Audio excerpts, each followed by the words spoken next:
कैसे हो सभी। आशा करता हूँ सभी अच्छे होंगे और अच्छे से मन लगाकर पढ़ाई कर रहे होंगे। तो मेरे बच्चों, आज मैं आपको पढ़ाने जा रहा हूँ प्रश्नावली 5.3 class 10th math, question number 13। तो मेरे बच्चों, पहले क्वेश्चन नंबर 13 को समझते हैं, उसे फिर हल करेंगे। क्या दिया है मेरे बच्चों? 8 के प्रथम 15 गुणजों का योग ज्ञात कीजिए। तो मेरे बच्चों, पहले तो आप समझो 8 के गुणज क्या होते हैं। पहले तो ये समझो गुणज क्या होते हैं। मान के चलो 8 के गुणज क्या होते हैं मैं बताता हूँ। मान के चलो मैंने कहा आपसे 8 गुणा 1 गुणा = 8।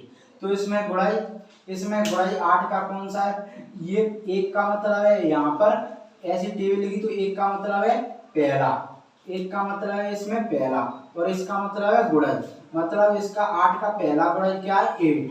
मतलब इसका ये होता है गुणज। इसमें ये क्या होता है बेटा मेरे बच्चों? गुणज। और ये होता है पहला, मतलब बताता है संख्या कौन सा गुणज है, पहला है दूसरा। अब मैंने पूछा 8 × 2 तो 16। तो दूसरा, तो 8 का दूसरा गुणज क्या है? 16। ऐसे 8 का तीसरा गुणज क्या है? 24। 8 का तीसरा गुणज क्या है? 24। ऐसे होते हैं। तो ऐसे ही हमें ये गुणज होते हैं 8 का तीसरा, ऐसे हमें ये तीसरा गुणज, ऐसे हमें ये 3 गुण है। तो आपसे कम 3 गुणजों का योग क्या है? तो आप इनको तीनों को जोड़ोगे ना। ऐसे ही हमें 15 तक लेके 15 के गुणजों का योग ज्ञात करना है। मतलब इन तीनों को जोड़ के यही 15 के गुणजों का मान निकाल के 15 गुणजों का योग ज्ञात करना है। समझ गए आप? ठीक है। अब क्या है मेरे बच्चों, अब सॉल्व कैसे करोगे मेरे बच्चों इसको? तो मेरे बच्चों इसे सॉल्व करेंगे समांतर श्रेणी के द्वारा। तो पहले क्या करना पड़ेगा मेरे बच्चों?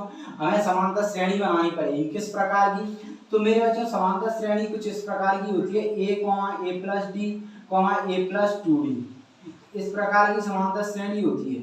और चेक करने के लिए हम क्या करते हैं? तो पहले तो हम ये नॉर्मल सी श्रेणी बनाएंगे इसके द्वारा, इन गुणजों के द्वारा। ठीक है। फिर उसके द्वारा हम समांतर श्रेणी की सबसे महत्वपूर्ण बात होती है अंतर निकालना। अब जब अंतर समान होना चाहिए, अंतर समान होता है। ऐसे मैं आपको इस श्रेणी दे दी 2, 4, 6, तो इसमें अंतर निकालते हैं कैसे? दूसरे में से हमेशा पहला पद घटाते हैं, दूसरे में से पहला घटाते हैं।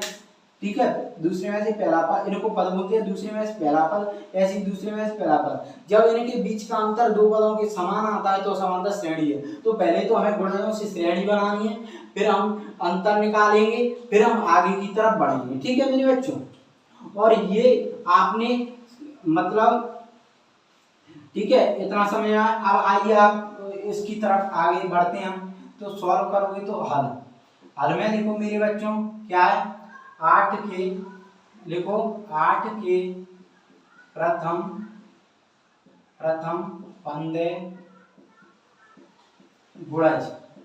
हम गुणज से एक श्रेणी बना रहे हैं, तो योग थोड़ी का है, गुणज की श्रेणी बना। तो 8 के प्रथम 15 गुणज जिनमें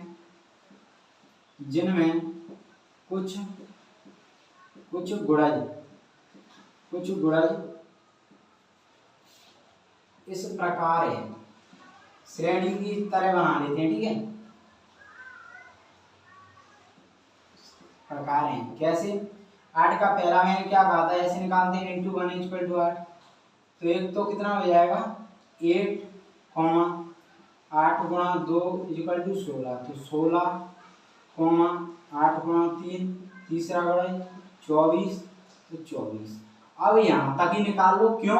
क्यों बच्चा? यहाँ तक हमें पता चल जाता है कि ये समांतर श्रेणी है या नहीं। अब ठीक है, dot dot dot dot dot का मतलब आगे कितने पद और जो पद है वो दे सकते हो आप। ठीक है। तो हम 3 तक इसलिए निकालना है क्योंकि हमारे पास फॉर्मूला होता है निकालने का प्रथम n पदों का योग। s का मतलब योग होता है, n का मतलब पद होता है, ये फॉर्मूला होता है। अभी थोड़ी देर में बाद में बताऊंगा। ठीक है। मैं आप पहले तो हमें, और ये Sn होता है ये पदों का योग। ये कब होता है मेरे बच्चों? ये तब होता है जब समांतर श्रेणी हो। तो पहले मैं समांतर श्रेणी चेक कर ले तब बताऊंगा इसके बारे में, इसलिए नहीं बताना। ठीक है। तो अब ये तो श्रेणी बन गई कुछ इस प्रकार की। अब क्या करना है मेरे बच्चों? मैंने क्या पढ़ाया था? दो पदों के बीच का अंतर समान निकालते हैं, इसमें समान हो तब हमें पता लगाते हैं। तो पता लगाएं और इनको a से दर्शाते हैं। इसको पहले पद को a1, दूसरे को a2, ऐसे को a3 ऐसे बताते हैं। ठीक है। और दूसरे में से हमेशा क्या करते हैं? पहला पद घटाएंगे अंतर निकालने के लिए। तो क्या करोगे? a2 माइनस, अब यहाँ पे लिख भी लो मेरे बच्चों, दी गई श्रेणी में एपी ज्ञात करने के लिए, या ऐसे नहीं, ऐसे मत लिखो, ऐसे लिखो, दी गई श्रेणी में एपी ज्ञात करते हैं। ठीक है मेरे बच्चों, तो करो। तो a2 minus a1 equal to a2 क्या है, 16 माइनस 8 कितना आ गया 8। ऐसे दूसरे में से पहला a3 माइनस a2 कितना 24 माइनस 16 8। अब मेरे बच्चों मैंने क्या कहा, अंतर समान होगा दो पदों के बीच का तो समांतर श्रेणी युक्त अंतर समान है, और यही अंतर मेरे बच्चों सार्वंतर कहलाता है। यही अंतर क्या कहलाता है, सार्वंतर। तो लिख लो जिसमें, तो यहाँ पे पहले तो ये लिखो, दी गई श्रेणी एपी है क्योंकि उनके दो पदों के बीच का अंतर 8 जो कि सब पदों में समान है। ठीक है मेरे बच्चों, अब ये लिख लो, अब क्या है तो लिख दो, तो ये हो गई एपी, तब एपी, अब ये एपी बन गई तो लिख सकते हो इसको 8, 16, 24 डॉट डॉट डॉट। ठीक है, अब इसमें एपी बन गई तो जिसमें सार्वंतर कितना डी से दर्शाते हैं, कितना 8, अंतर ही तो सार्वंतर होता है। पहला पद प्रथम पद पहले पद को बोलते हैं, ए से दर्शाते हैं, कितना हो गया 8। ठीक है, इतना समझ आया। अब निकालना क्या है, पंद्रह गुणा जाओ, प्रथम 15, तो ये गुणा जाओ का योग, तो इसके लिए सूत्र होता है प्रथम n पदों के योग 15 गुणा जाओ का, या प्रथम n पदों का योग, या प्रथम n गुणा जाओ का योग का सूत्र लगा लो। क्या होता है, प्रथम n पदों का योग, क्या सूत्र होगा मेरे बच्चों, सूत्र होगा Sn, S का मतलब योग, n का पद, n/2 2a plus n minus 1, ये सूत्र होता है मेरे बच्चों। ठीक है, तो यहाँ पर a है, d है, और n हमें दिया 15 गुणनों का योग, तो n हमें दिया है, हमें निकालना क्या है 15 पदों का योग, मतलब S15। तो यहाँ पे लिख सकते हो Sn में n इक्वल टू कितना दिया है 15, तो S15 equal to question mark, तो फॉर्मूला लगा प्रथम n पदों का योग, या n गुणनों का योग लिख सकते हो। ठीक है, इसको Sn equal to n/2 2a plus n minus 1, इतना समझ में आया मेरे बच्चों। अब S15 इक्वल टू 15/2, a का मान क्या है 8 प्लस n की वैल्यू 15 माइनस 1 इंटू 8। अब यहाँ से सॉल्व करोगे तो 15/2 2 8 16 प्लस 14 इंटू 8, तो 15/2